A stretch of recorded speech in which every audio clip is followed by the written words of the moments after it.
As Azure Data Studio becomes more feature-rich, many of us find us making the switch from SSMS to ADS. Today, I'm going to talk about an extension out there that allows us to manage our SQL agent jobs. Today on Tales from the Field. Today's gonna be a good day. Wake up. Today's gonna be a good day. Wake up. Today's gonna be a good day. Wake up. Today's gonna be a good day. If this is your first time finding us over at Tales from the Field, give us a like and give us a subscribe. Speaking of subscribing, thank you to all those who have subscribed to the channel. For those of you who are new to the content or liking the content you're seeing, hit that subscribe button. It really helps us determine what videos we want to create for you, the viewer. Speaking of content, we have a community roundtable where we meet every Tuesday to discuss blogs and videos that are produced by you, the Azure Data community, for the Azure Data community. We also have this thing that we drop on Monday and Wednesdays called MS Tech Bits. You're watching one of those now. Let's get over to it. I find myself using Azure Data Studio more and more in my daily routine to connect to my SQL, Postgres, Azure SQL on VM, Managed Instances, Azure SQL DB, especially since we're getting a lot of the same functionality here in ADS that we have in SSMS. I try and show the benefits to my clients when I'm working with them. One of the most frequent questions I get asked is, can I maintain my SQL agent jobs in Azure Data Studio? Let's go to Help Welcome screen here, and we can scroll down. I was pleasantly surprised to find this new SQL Admin Pack. I don't know how long it's been there, but it has my SQL Server agent extension, the profile extension, the important data pack extension, all for SQL Server. I was pleasantly surprised to find that. We can go here to the Learn More. We can select Install. It's going to install these extensions for us. I want to focus on the SQL Server Agent extension. Let's go to our ADS. Let's click Manage on our Azure SQL VM. You can see here now under Administration, we have SQL Agent. Let's select SQL Agent. This is going to take us to a list of our jobs. You can see here we could create a new job, but I'm going to select one I've already got created.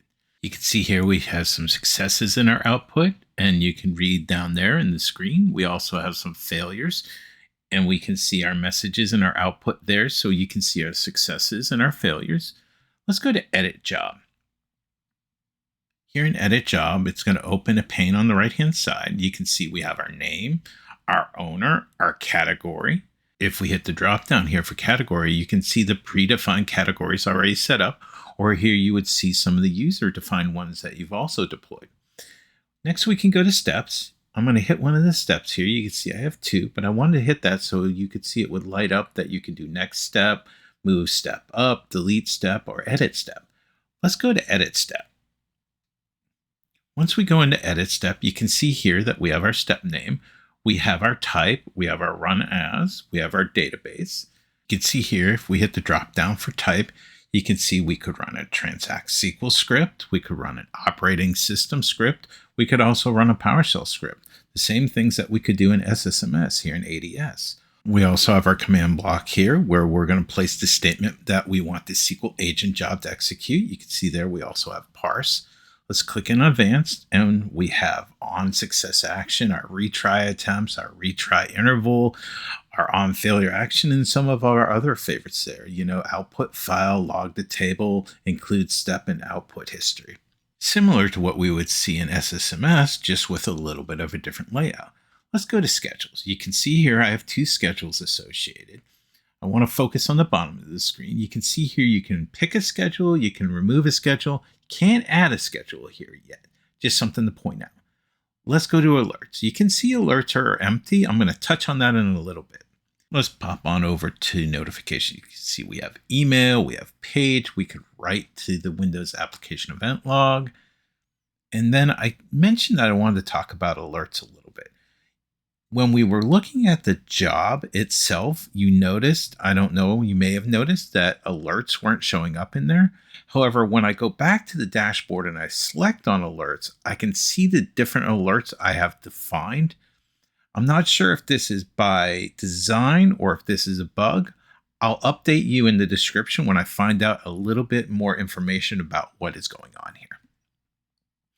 Okay, one last thing I want to do. Let's go to manage. Here I'm connecting to a Azure SQL Managed Instance.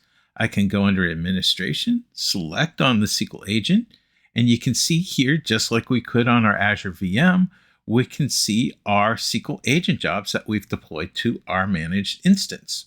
All right, today we had some fun using Azure Data Studio to maintain, manage.